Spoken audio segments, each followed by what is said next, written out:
Vamos então dar sequência ao nosso estudo do livro O Consolador. É o Espiritismo na sua feição de Consolador prometido pelo Cristo, com aspecto científico, filosófico e religioso, explicado por Emmanuel durante estudos com Chico Xavier. Realização.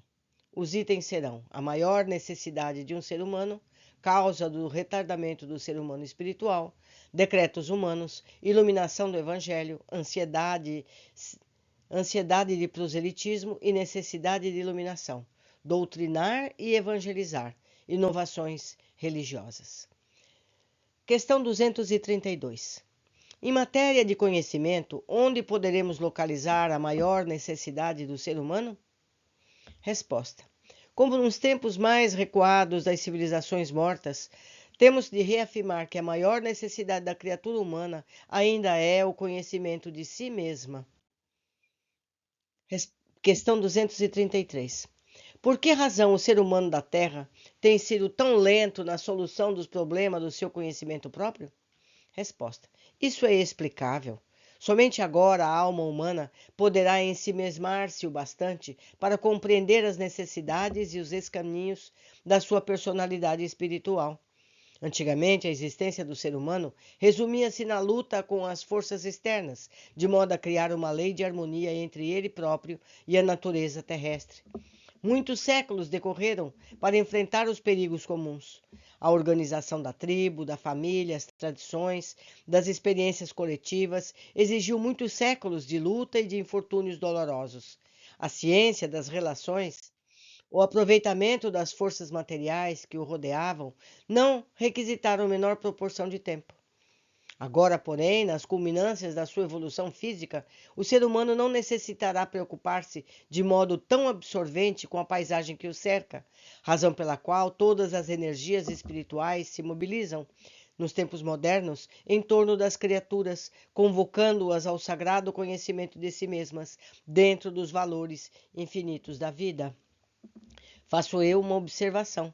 Somente o estudo da psicologia, veja como é recente. Somente agora, na história humana, houve preocupação com a alma, com o espírito, não é? Então, nós estamos na caminhada. Questão 234.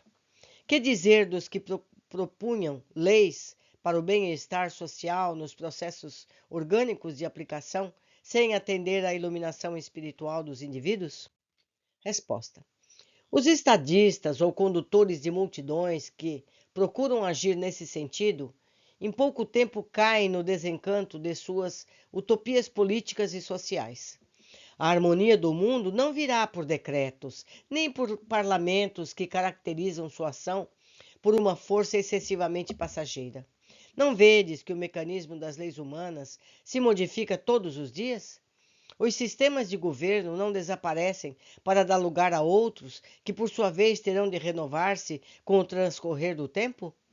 Na atualidade do planeta, tendes observado a desilusão de muitos utopistas dessa natureza que sonharam com a igualdade irrestrita das criaturas, sem compreender que, recebendo os mesmos direitos de trabalho e de aquisição, perante Deus, os seres humanos, por suas próprias ações, são profundamente desiguais entre si, em inteligência, virtude, compreensão e moralidade. O ser humano que se ilumina conquista a ordem e a harmonia para si mesmo, e para que a coletividade realize semelhante aquisição para o organismo social, faz-se imprescindível que todos os seus elementos compreendam os sagrados deveres de autoiluminação. Questão 235. Há outras fontes de conhecimento para a iluminação dos seres humanos, além da constituída pelos ensinamentos divinos do Evangelho? Resposta.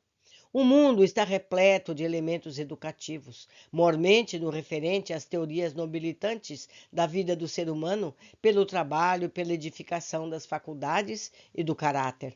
Mas, em se tratando da iluminação espiritual, não existe fonte alguma além da exemplificação de Jesus no seu Evangelho de verdade e vida.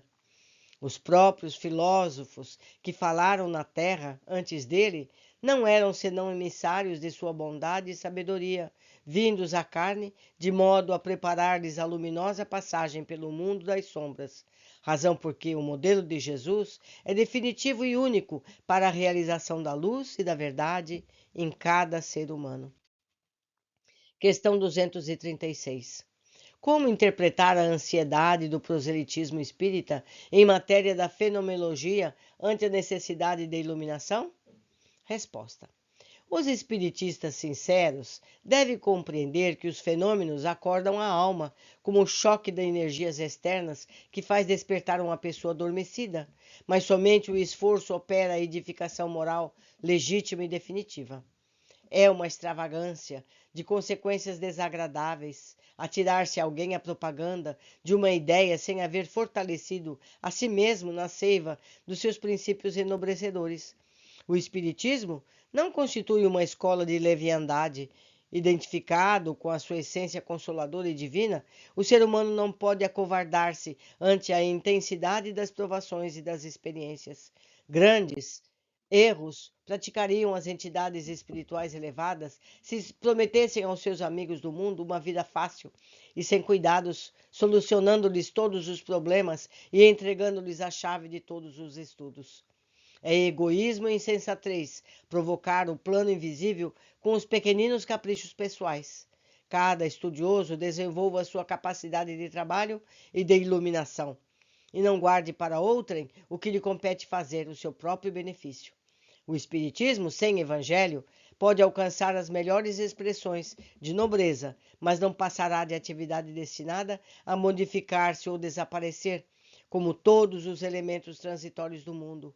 E o espírita, que não cogitou a sua iluminação com Jesus Cristo, pode ser um cientista e um filósofo com as mais elevadas aquisições intelectuais, mas estará sempre leme e sem roteiro, no instante da tempestade inevitável da provação, da experiência, porque só o sentimento divino da fé pode arrebatar o ser humano nas preocupações inferiores da terra, que os caminhos supremos dos páramos espirituais. Questão 237. Existe diferença entre doutrinar e evangelizar? Resposta. Há grande diversidade entre ambas as tarefas. Para doutrinar, basta o conhecimento intelectual dos postulados do Espiritismo. Para evangelizar, é necessária a luz do amor íntimo.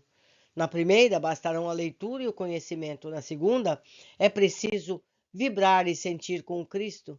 Por esses motivos, o doutrinador, muitas vezes, não é senão o canal dos ensinamentos, mas o sincero evangelizador será sempre o reservatório da verdade, habilitado a servir as necessidades de outrem, sem privar-se da fortuna espiritual de si mesmo. Questão 238. Para acelerar o esforço de iluminação, a humanidade necessitará de determinadas inovações religiosas? Resposta. Toda inovação é indispensável, mesmo porque a lição do Senhor ainda não foi compreendida. A cristianização das almas humanas ainda não foi além da primeira etapa. Alguns séculos antes de Jesus, o plano espiritual, pela boca dos profetas e dos filósofos, exortava o ser humano do mundo ao conhecimento de si mesmo. O Evangelho é a luz interior dessa edificação. Ora, somente agora a criatura terrestre prepara-se para o conhecimento próprio através da dor. Portanto, a evangelização da alma coletiva para a nova era de concórdia e de fraternidade somente poderá efetuar-se de modo geral no terceiro milênio. É certo que o planeta já possui as suas expressões isoladas de legítimo evangelismo, raras, na verdade, mas consoladoras e luminosas. Essas expressões, porém, são obrigadas às mais altas realizações de renúncia em face da ignorância e da iniquidade do mundo. Esses apóstolos desconhecidos são aqueles sal da terra, e o seu esforço divino será respeitado pelas gerações vindouras, como os símbolos vivos da iluminação espiritual com Jesus Cristo, bem-aventurados do seu reino, no qual souberam perseverar até o fim. Vamos estudar e exercitar, meus amigos, somente pelo Evangelho teremos acelerado o nosso caminho. Por enquanto ficamos aqui, aguardo vocês na continuação de nosso estudo.